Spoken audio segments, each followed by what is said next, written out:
Degree అందరూ ఇస్తారు. Career కి క్లారిటీ ఇచ్చేది మాత్రం కాన్ఫిడో. బెస్ట్ యూనివర్సిటీ సీట్ తో పాటు సెటిల్ అయ్యే స్కిల్ కూడా గ్యారంటీ.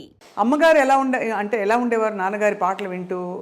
మా అమ్మగారు చాలా గర్వించేది. నాన్నగారు ఎంత సాధించారు, ఆయన సతీమణి అని చెప్పి. కానీ ఈయన అంత సింపుల్ అయితే ఆవిడ అంతకన్నా సింపుల్ మా అమ్మగారు. ఆవిడ అసలు ఆ సెలబ్రిటీ స్టేటస్ని ఆవిడ ఏ రోజు కోరుకోలే. నేను మాధవపతి గారికి పెళ్ళాం, నాకు ఇది అన్నది మా అమ్మగారికి అలవాట్లేదు. మా ఇంటికి ఎంతోమంది సినిమా వాళ్ళు వచ్చేవారు. మా నాన్నగారితో పేకాడడానికి సత్యనారాయణ గారు, ప్రభాకర్ రెడ్డి గారు, రాజబాబు గారు, పాలగుమ్మి పద్మరాజు గారు, ఇలాగా ఎంతోమంది వస్తూ ఉండేవారు. అందరికీ మా అమ్మ అంత ప్రేమతో వాళ్ళకి అన్నీ చేసి పెట్టడం అన్నీ చేసేది. ఆ తర్వాత నా డ్యాన్స్ పరంగా చంద్రకళ, శ్రీప్రియ, సీతాపార్థిబన్, ఇంద్రజ, ఎవరు ఇలాగ వీళ్ళందరూ చాలామంది నా దగ్గర, జయలలిత, ఈశ్వరీరావు, వీళ్ళందరూ నా దగ్గర వచ్చి డాన్స్ నేర్చుకునేవారు.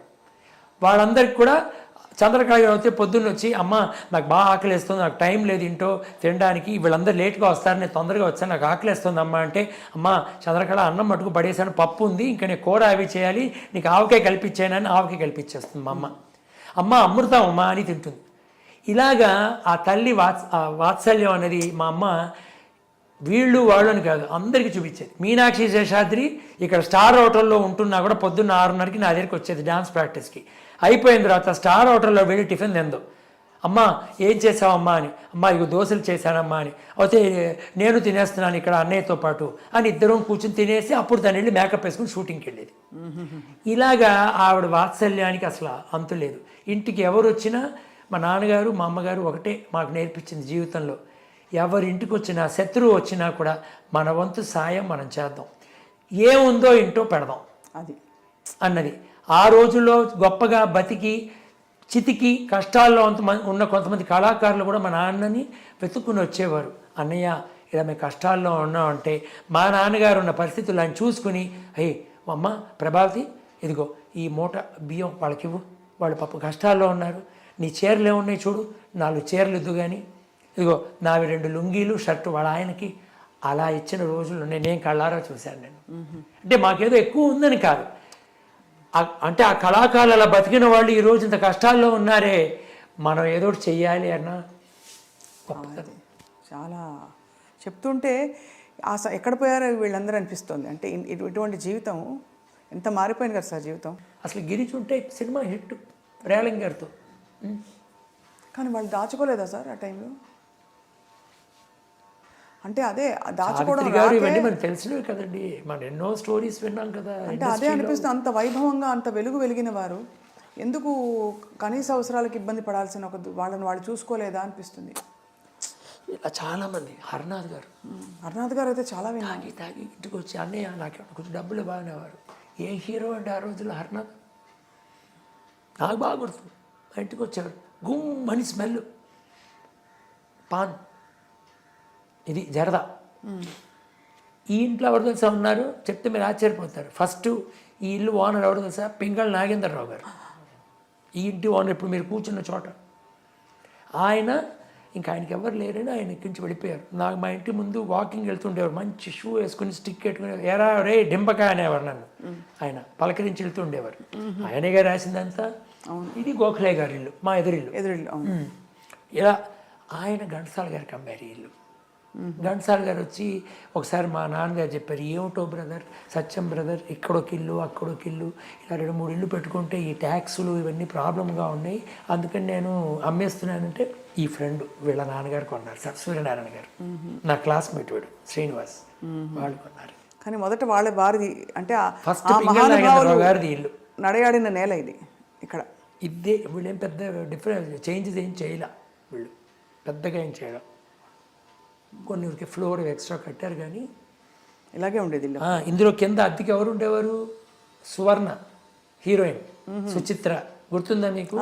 మరో చరిత్రలో బ్యాంకి పాప అని వస్తుంది, సుచిత్ర అమ్మాయి, తను సుజాత అని చిరంజీవితో కూడా నటించింది. ఇప్పుడు జయం రవి వాళ్ళ అత్తగారు ఇక్కడ కింద అద్దెకు ఉండేవారు. అంతటి మహానుభావులు, ఒక పరిశ్రమ ఆ టైంలో కళాకారులకి విలువ ఉండేది, ఆత్మీయతలు కూడా ఉండేవి కదా. అలా నాకు ఎలాగంటే నేను విలువలు ఎలా చూశానంటే, వాణిశ్రీ లాంటి మహానటి ఆవిడ ఒక సావిత్రి తర్వాత వెలిగిన వెలుగు వేరు ఆవిడది. తర్వాత వీళ్ళందరూ జయసుధ వీళ్ళందరూ కదా, మా నాన్నగారు పోయిన తర్వాత నేను అవార్డ్స్ ఇవ్వడం మొదలెట్టాను. ఇచ్చినప్పుడు ఫస్ట్ వెంపటి గారికి ఆయన భార్యకి నాకు తల్లి తండ్రిలాగా వాళ్ళకి ఇచ్చాం. ఆ తర్వాత ఎంఎస్ విశ్వనాథన్ గారు వాణిశ్రీని అప్రోచ్ చేశాను. చేస్తే ఆవిడ ఒకటే మాట అంది, మా మూర్తి గారు, నేను I don't want to say no, why because I have greatest respect on this earth for one gentlemen, that is your father. You know why? ఎందుకు తెలుసా? చింతామణి నాటకంలో నాన్నగారు నటిస్తుండేవారు, చెప్పా కదా.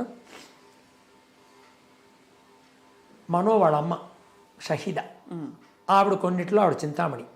మా నాన్నగారు బెల్వమంగళుడు, ఈయన ఇది సుబ్బిశెట్టిగా నలరామూర్తి గారు, ఆ రోజుల్లో యాక్టర్. కొన్ని పర్టికులర్గా కావాలన్నప్పుడు రేలంగి గారు, ఆయన సుబ్బిశెట్టి. అసలు ఏమిటి ఆ నాటకం అలా ఉండే. నేను చూసా వెళ్ళి నాన్నగారితో, రేలంగి గారితో నేను ట్రావెల్ చేశా ట్రైన్లో, అది వేరే విషయం.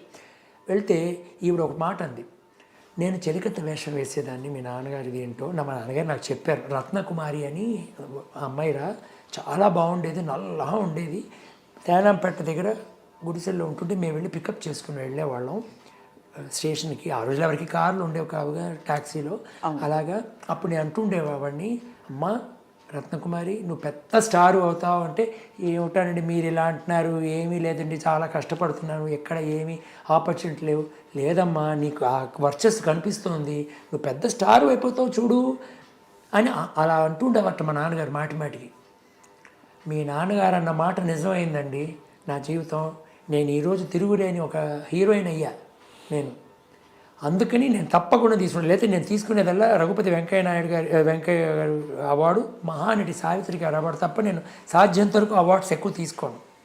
కానీ నేను అన్నాను, ఇది మా అమ్మగారు అవార్డు మీకు ఇస్తున్నామండి అంటే, నాన్నగారు అమ్మగారైనా నాకు పర్వాలేదు, నువ్వు అమ్మగారు ఇస్తున్నారో నేను తీసుకుంటాను. ఇదే వేరెవరిదైనా వాళ్ళు వచ్చి నన్ను అప్రోచ్ చేస్తే నేను ఒప్పుకోనని చెప్పి తీసుకుంటాను. అది నాన్నగారి యొక్క ఇది. మరి అంతటి ఆత్మీయతల తర్వాత ఆ తర్వాతి తరంగా మీరు ఈ కొత్త ప్రపంచానికి ఎలా మెల్లిమెల్లిగా అలవాటు పడుతున్నారు అంటే, ఇక్కడ ప్రపంచం ఏదో అయిపోయిందని కాదు, కానీ ఈ బంధాలు ఈ అంటే ఇటువంటి ఒక ఆత్మీయతలు కనిపించవు ఇప్పుడు అన్నది వాస్తవమా? ఒప్పుకుంటారా? తప్పకుండా. నాన్నగారు ఉన్నాయేమో కానీ నేను అంటే మనం పర్సనల్గా వాళ్ళతో ఇంట్రాక్షన్స్ తక్కువ.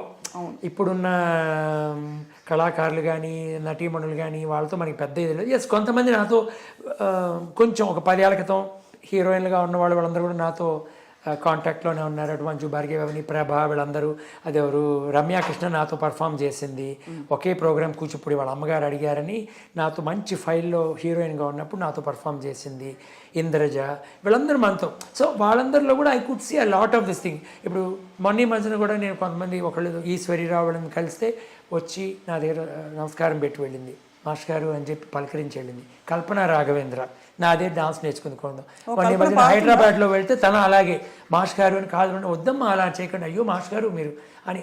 ఇది ఆప్యాయతలు ఇంకా ఉన్నాయి, నేను లేదని చెప్పను. కానీ ఆ రోజుల్లో గోల్డెన్ ఎరాలో మన గోల్డెన్ సినిమా టైంలో ఉన్న ఆ యొక్క ఇవి తగ్గిందని నాకు అసలు తీరికే లేదు. తీరిక లేకుండా everybody is busy in their own running field. around in different directors.